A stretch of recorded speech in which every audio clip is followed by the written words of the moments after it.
Timothy Bradley, obviously very popular broadcaster, obviously a Hall of Famer as well, says that Shakur Stevenson beats Tank easily, no problem. A perfect Shakur Stevenson beats Tank, no problem. But the key word is a perfect Shakur Stevenson. This is a pick that I've always, you ask me one day, I'll say Shakur. You ask me the next day, I'll say Tank. I think what I'm about to say is more of a product of me seeing Tank look really good and me seeing Shakur not have his best performance, to be honest.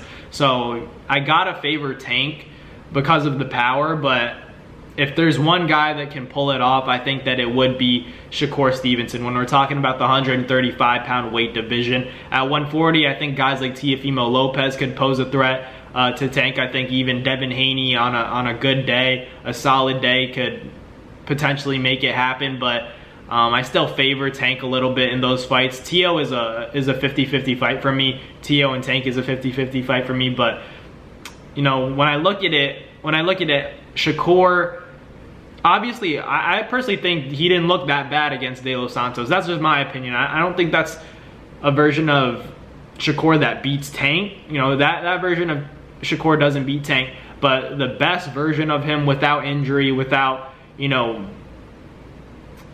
I know that he had issues going into that fight. I think he was also feeling sick going into that.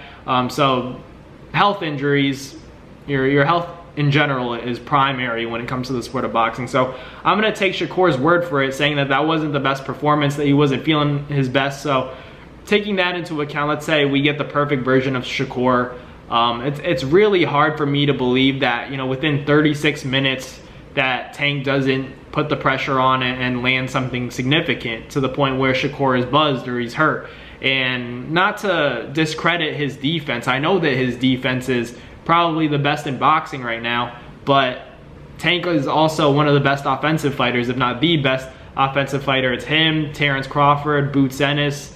You could maybe throw Ryan Garcia in there if you want, but obviously with a positive Austrian test, maybe he's not technically fit to be in that list. But there are a lot of good offensive fighters, but Tank he's right there. If you're talking about bona fide knockout artists in a combination with boxing ability and IQ, I think Tank is that guy. So for Tim Bradley to, I obviously know that they have a good relationship, and then Tim Bradley and Tank maybe don't have the best relationship, so maybe that is a reason why. But looking at it, it's a close fight regardless.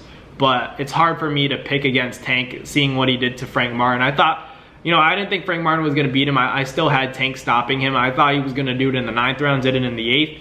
But I still thought that, Frank Martin would provide a little bit more resistance than he did. But even Shakur Stevenson said Frank Martin did the best with what he had. And I think that's a good way to put it. But I would also argue that the bright lights got to him. And for me, a big part of Shakur Stevenson and Tank, the outcome of that fight, for me, a lot of it's going to depend on mentality. And to dig even deeper, I would say that, how Shakur reacts to the bright lights is how, the fight's going to play out, in my opinion. Because if we think about it, Tank's been on this big stage. Not to say that Shakur hasn't won titles, not to say that, his achievements in the sport of boxing aren't maybe even bigger than Tank's when it comes to on paper, but the numbers, statistically, everybody that gets in the ring with Tank is basically getting stopped except for 2 people, one of them being Isaac Cruz.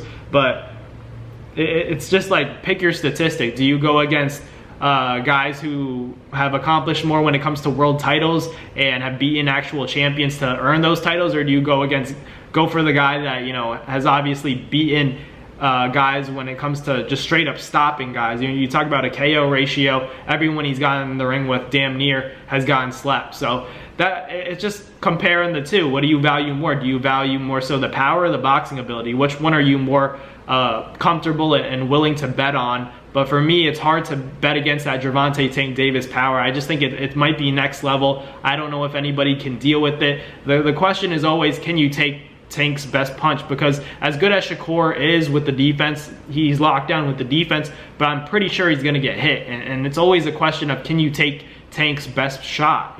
Can you take Tank's best punch? And we're yet to see that. Tank Tank is going to have a little bit of frustrating moments against a guy like Shakur Stevenson, because he's going to be on the move. He's going to, you're going to wing shots and miss. That's inevitable. And Tank even talked about it when he was asked about the possibility of fighting Shakur Stevenson and how that fight would look after the Frank Martin fight. Tank was saying, we know what Shakur is going to do. We kind of know how that fight's going to play out. And I think he's alluding to the fact that Shakur would probably be moving a lot and very defensive in that fight. And maybe it would even be a boring fight. But it's still a fight that we have to see regardless. No matter what, we can say, and this is my opinion personally, I think Tank and Lomachenko is a more exciting fight. I'd rather see that fight if I'm a fan. But, someone who is really knowing about boxing would tell you that we still have to see Shakur and Tank fight no matter what. We still have to see that fight because Shakur is regarded as the best 35-pounder when it comes to defense IQ, the jab, and then Tank is right there as well, with the same credentials and being a knockout artist. So it's just, what do you, like I said before, what do you value more? Do you value the knockout ability, or do you value the skills to pay the bills? But if he gets touched by that Tank left hand, I think it's going to be a very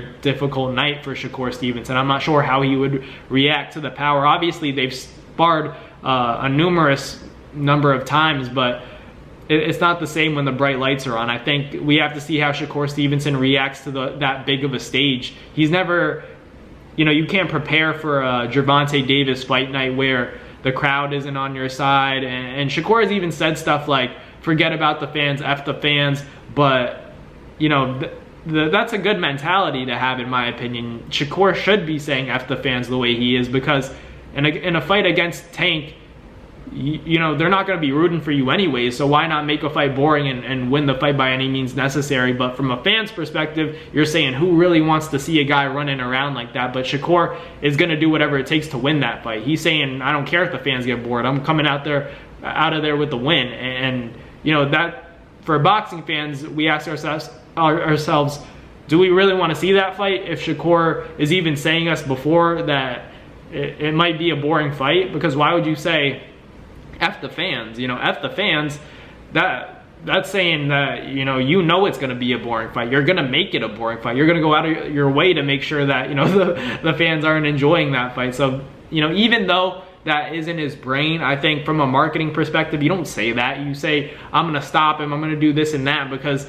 why would people want to watch that? If anything, Shakur is almost hurting the stock of that fight with Tank by saying F the fans. Why would you say F the fans?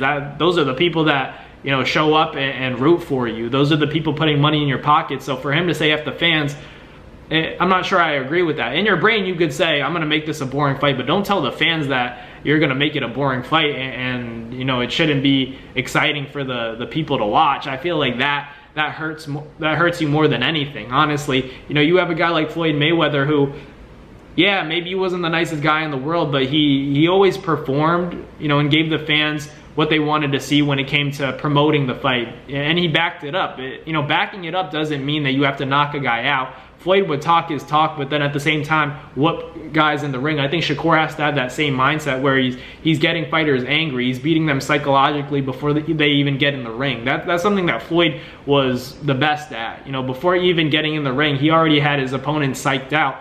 They honestly had an adrenaline dump before they even got in the ring with Floyd. So that's something that, that's even bigger than boxing, what Floyd's able to do when he gets inside his opponent's head. I would argue the only guys who weren't beat psychologically were Manny Pacquiao, and Floyd still made that look easy. But, that's just testament to how good Floyd was. I think, Tank is a great fighter, and Shakur is a great fighter. It's gonna be a chess match, like Shakur always says. But I always say, when they say chess match, that just means snooze fest.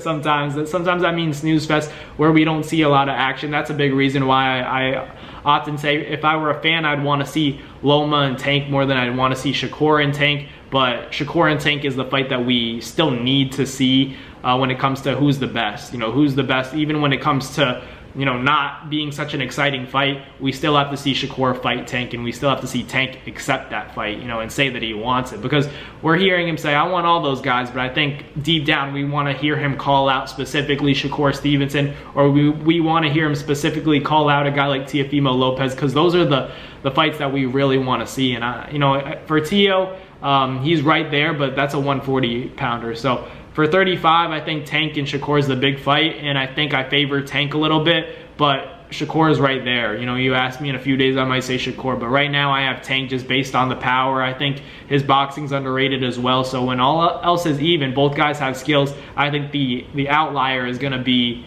the power. So I got to go with Tank in that one. But let me know in the comments who you guys got, Shakur Stevenson and Tank Davis, who you guys got. I'm going to lean towards Tank, but it's a very close fight in my opinion. 50-50 if I've ever seen one. But thank you guys for watching. Like, comment, and subscribe, and I'll catch you guys in the next video.